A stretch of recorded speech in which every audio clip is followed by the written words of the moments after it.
Bottoms is a 2023 queer teen comedy directed by Emma Seligman and starring Rachel Sennett and Ayo Edebiri. It follows PJ, played by Sennett, and Josie, played by Edebiri, two lesbian high schoolers who start a girls' fight club and attempts to hook up with their cheerleader crushes. Today, I'm going to be arguing how Bottoms can be considered camp by utilizing author Jack Babuskio's four features essential to camp: irony, aestheticism, theatricality, and humor. Before I begin, it is important that we answer the question, what is camp? According to Babuskio, camp refers to elements in a person, situation, or activity that express or are created by a gay sensibility. Now, that leads us to another question. What is gay sensibility? Babuskio directly defines it as creative energy reflecting a consciousness that is different from the mainstream, a perception of the world which is colored, shaped, directed, and defined by the fact of one's gayness. Basically, camp is a response or reflection of a worldview that differs from the hegemony. Bottoms is shaped by writer and director Emma Seligman's experience as a queer person and her desire to see queerness injected into various film genres that are dominated by heteronormative ideals. She notes that anyone, regardless of age, gender, or sexuality, can relate to her characters because of the universality of the teen experience. One notable function of camp and queer culture is its secrecy or privacy from mainstream culture. However, I believe that Bottoms removes any secrecy associated with queerness while still remaining camp. I agree with Seligman that regardless of one's identity, everyone can relate to teenage characters because that experience of being young and insecure is universal. However, what makes Bottoms special is the LGBTQ+ lens in which it portrays the teen experience and its push into mainstream culture. The film shows queer complexity unlike any movie seen in the mainstream realm. Alexander Doty notes that moments of queer erotic complexity are seen as regressive work, unacceptable, or immature. I think that Bottoms does the opposite of this by providing realistic queer characters that are unapologetically messy and complex, relatable regardless of identity. Now, let's look at how the film aligns with Babuskio's four elements of camp, beginning with irony. The irony in camp comes from the contrast of an individual or thing versus its context or association. It is a subversion of the norm, things that one would not expect to go together. The major incongruency in Bottoms is seen in the subversion of gender roles, with three major examples. The movie is about a girls' fight club, which goes directly against what society would associate with women or femininity. According to societal gender roles, women are delicate and maternal. Fighting and aggression are associated with men and masculinity. Seeing girls roughhousing is not what would typically be expected. Seligman even notes that they weren't trying to shock anyone with this. They wanted to portray what would really happen if a group of girls who had never fought before started punching each other. It is more surprising and funny because it plays with what people expect in the realm of comedy, Seligman said in a Toronto Life interview. Another example is seen in the beginning of the film, when Josie lightly taps the head quarterback Jeff with her car after he refuses to move from in front of it. As this is happening, Jeff's best friend and teammate Tim runs to his rescue, cradling him on the ground. Rolling Stone describes Jeff's character quite accurately as a drama queen. As suggested in the title, a drama queen is a characteristic typically associated with femininity. The quarterback is supposed to be the epitome of good old-fashioned American masculinity. To have that character be played as sassy and dramatic subverts the audience's expectations of what the quarterback character would be like.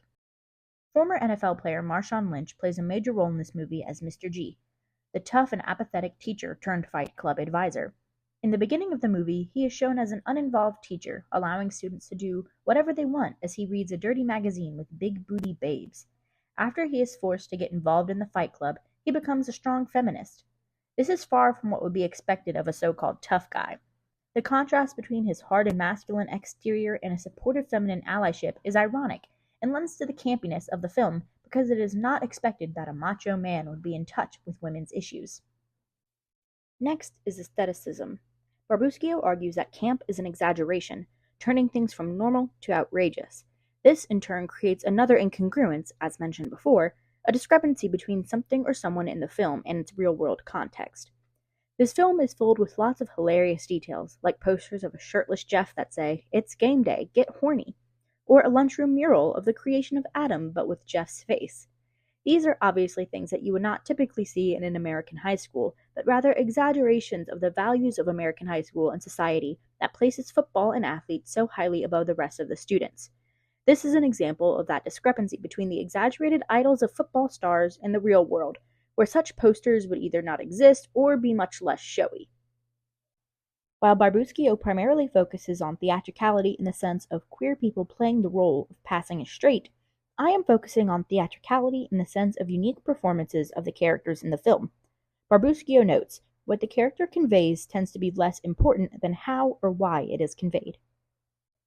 Adebri portrays Josie with an endearing dryness, while Sennett plays PJ with an intensity and forced suaveness. At their first Fight Club meeting, PJ attempts to incite passion in the few girls that showed up by explaining the various dangerous fighting tactics that they are going to try, like knife play, tackling, and drop kicks. Josie, acting as PJ's foil, calmly chimes in, suggesting that they first stretch a bit and do some nice icebreakers and trust falls. These characters also have a sense of diegetic theatricality, both pretending as if they had been in juvie in order to boost their credibility as Fight Club leaders. They share fake stories of the physical fights they got into during their time in juvie. This instills a sense of confidence in both PJ and Josie as they use this fake experience to place them as the superiors in the Fight Club and subsequently the whole female population at school. Barbuschio argues that for something to be ironic, it must also in a sense be humorous because of the incongruence present. Humor in camp is a way of detaching oneself for a moment from serious situations that plague society. It's a way of making light out of those serious situations. Bottoms utilizes humor as an approach to these serious issues that many queer teens face, like bullying or insecurity. Rather than being a bleak anti-bullying film or a film about loving yourself, Seligman chooses to highlight these moments, like when PJ and Josie find slurs written on their lockers, with lightheartedness in order to turn darkness into light. Much of humor in camp is presented with a distaste or hostility toward society. This is evident in Bottoms with its humorous critiques of American society, specifically American high school hegemonic culture. Jack Barbuschio outlines what he deems to be the four elements of camp: irony, aestheticism, theatricality, and humor. In this video essay, I applied these elements to the 2023 hit film Bottoms to show how it fits into all four elements, therefore defining it as camp. The film is ironic in its subversion of gender roles. Female characters have masculine-associated characteristics such as aggression and hostility, and male characters display female-associated characteristics such as emotionality or drama. It presents aestheticism in its exaggeration of American football culture and American society's worship of high school athletes.